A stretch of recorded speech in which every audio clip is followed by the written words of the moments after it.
Dear students, today I am going to teach you a poem and epitaph. Poem and epitaph. An epitaph has been written by Walter de la Mare. तो अब हम लोग अच्छी तरह से समझें कि एपिटाफ का क्या अर्थ होता है। कब्र के ऊपर जो बना हुआ चबूतरा होता है उसी को कहा जाता है एपिटाफ। तो एपिटाफ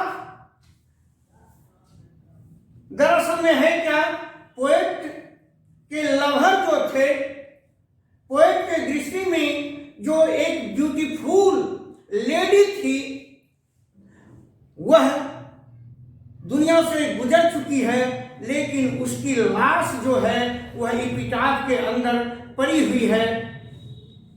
तो कभी प्रतिदिन वहां जाते हैं और उनको याद करते हैं।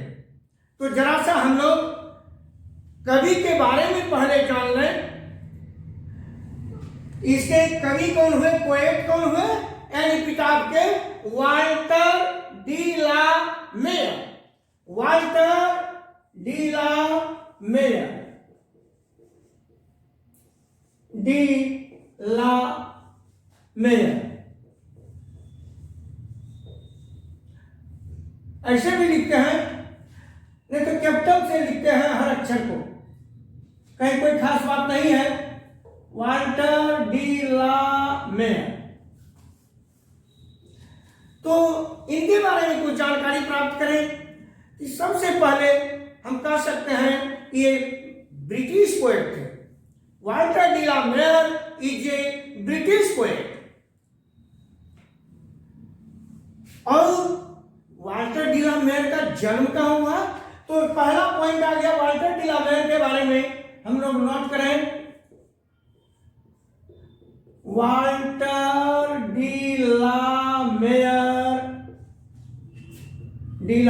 Mayor is a British poet.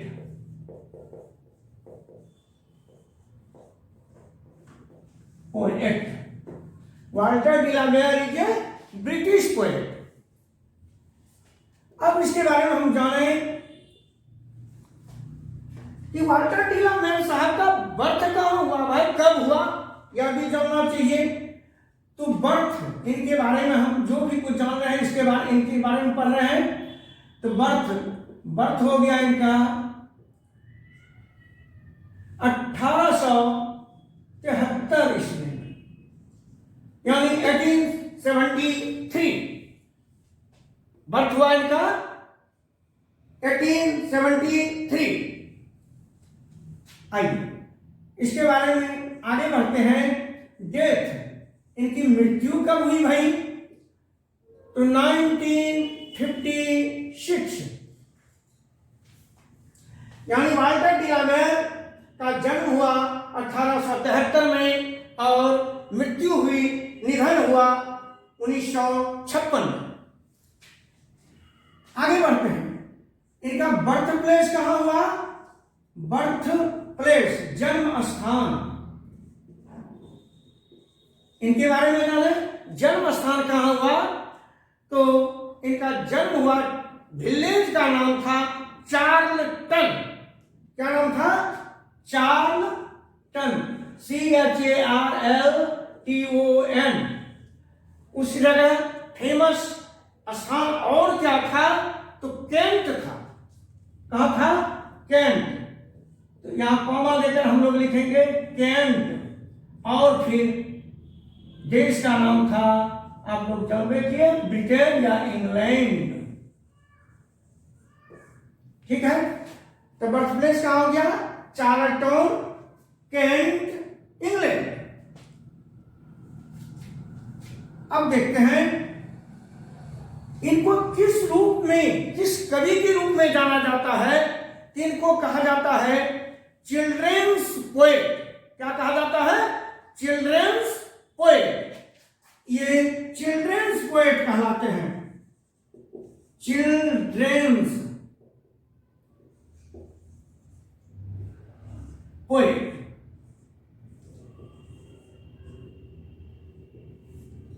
यानी बाल कवि। लेकिन यहां इन्होंने बच्चों के रूप में नहीं कुछ दिया, बच्चों के लिए कविता नहीं दी, बड़ों के लिए दिया है कविता, जो कि प्रेम पर आधारित है, which is best on love.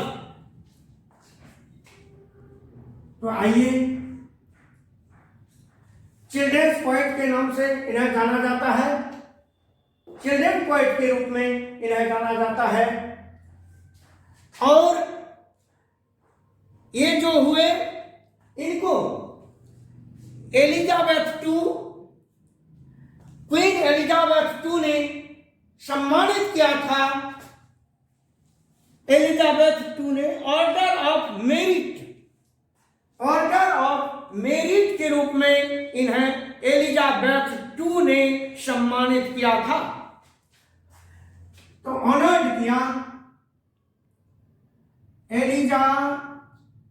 Queen Elizabeth, queen Elizabeth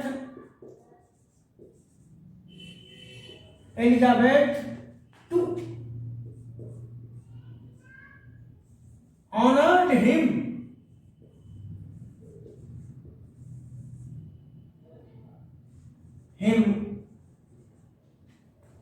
as order of merit, order of merit.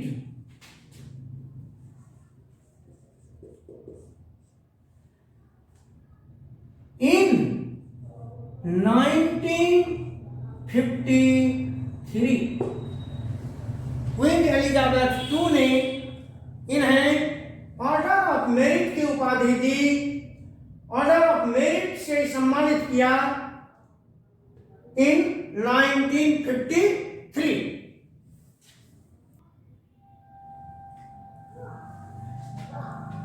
अब आप देखिए वाल्टर डी ला मेयर साहब का इंपॉर्टेंट वर्क कौन सा है? तो इन्होंने लिखा सॉन्ग्स फॉर चिल्ड्रेन, बच्चों के लिए गीत, बच्चों के गीत। तो इसी आधार पर उन्होंने बहुत सारे गीतों को लिखा बच्चों के लिए।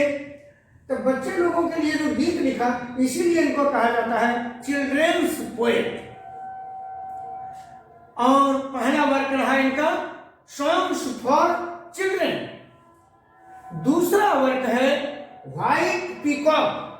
व्हाइट पीकॉक शीर्षक से इन्होंने एक कविता लिखी, तो पोएम लिखा जिसको कहेंगे व्हाइट पीकॉक। आइए अब कवि हमें क्या करते हैं, यहाँ इस कविता के माध्यम से हमें क्या कहना चाहते हैं? आज की जो बदतर स्थिति है मानवता की, लव तो करते हैं लोग, प्रेम तो करते हैं, लेकिन अंत तक निभा नहीं पाते हैं।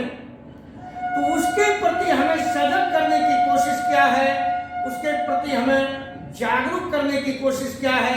कवि ने हमें एक संदेश देने की कोशिश की है कि प्रेम करो तो अंततः प्रेम करो, मरने के बाद भी उनको भूलो नहीं। कहने का मतलब यहाँ ये जबरदस्त है, इसलिए ये पॉइंट है आपको।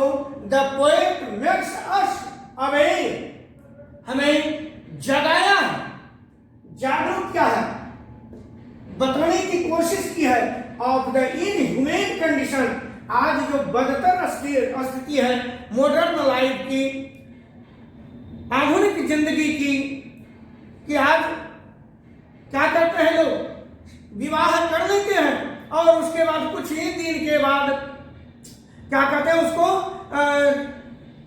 ये विछड़न हो जाता है, संबंध टूटने की स्थिति में आ जाती है, यह बिल्कुल अनुचित है, ऐसा नहीं होना चाहिए। जिस प्रेम को हम करें तो हम उसके स्वर्ग जाने के बाद भी हम उसको याद करते रहें, ये संदेश देने की कोशिश की है कवि ने इस कविता में एन एपिटाफ। आप देखें क्या कहते हैं कवि। कवि कहते हैं हियर लाइज। एपिटाफ पर जाकर के कवि अपने हृदय की वेदना को प्रकट करते हैं। क्या कहते हैं? हियर लाइज, माने एपिटाफ के अंदर उस समाधि जो है, कब्र जो बना हुआ है, कब्र के अंदर कौन पड़ी हुई है? ए ब्यूटीफुल लेडी, एक सुंदरी महिला पड़ी हुई है, सुंदर महिला पड़ी हुई है। और क्योंकि वो तो बेचारी स्वर्ग सिधार गई है, अब तो वो जीवित नहीं है, उसको दफना दिया गया है एपिटाफ के अंदर। तो कभी याद कर रहे हैं, क्या याद करते हैं? कहते हैं शी लाइज होगा, यहां ही लाइज में क्या होगा? She lies. शी लाइज, वह पड़ी हुई है, वह सुंदर महिला यहां कब्र के अंदर पड़ी हुई है। कहते light of step and heart was she, कभी उसको कहते हैं वही मेरा लाइट ऑफ स्टेट था, हर कदम का वो प्रकाश था, हर कदम पर हमें मार्ग दिखाने वाली थी, light of step and heart was she, और मानो वही हमारा हृदय।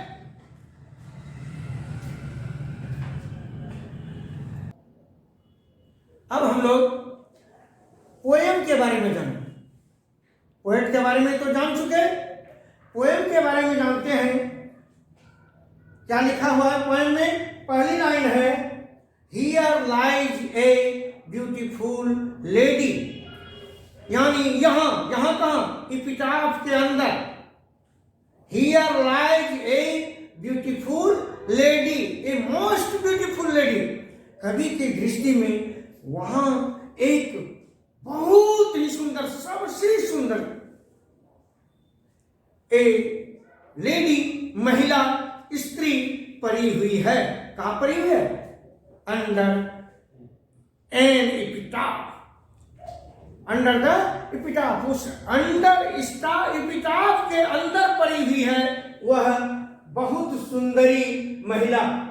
Here lies a most beautiful lady, here lies a most beautiful lady, यहां पड़ी हुई है एक बहुत ही सुंदर महिला। Light of step and heart she was, वह क्या थी? तो वह कवि के लिए लाइट ऑफ स्टेट थी और हर्ट थी। वह क्या थी? कवि के लिए लाइट ऑफ स्टेट और हर्ट, यानी वह निश्चित रूप से कवि के हृदय में बिल्कुल समाई हुई थी। उनकी सूरत बहुत प्यारी थी। कवि कहते हैं आई थिंक, मैं सोचता हूं, क्या सोचता हूं? She was the most beautiful lady.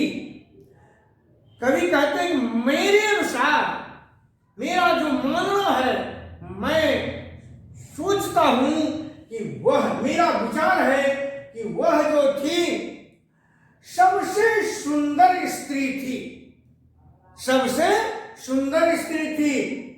That ever was in the west country, जो शायद कभी पश्चिमी देश में थी, पश्चिमी देश में वह सबसे सुंदर स्त्री थी। लेकिन आज क्या स्थिति है?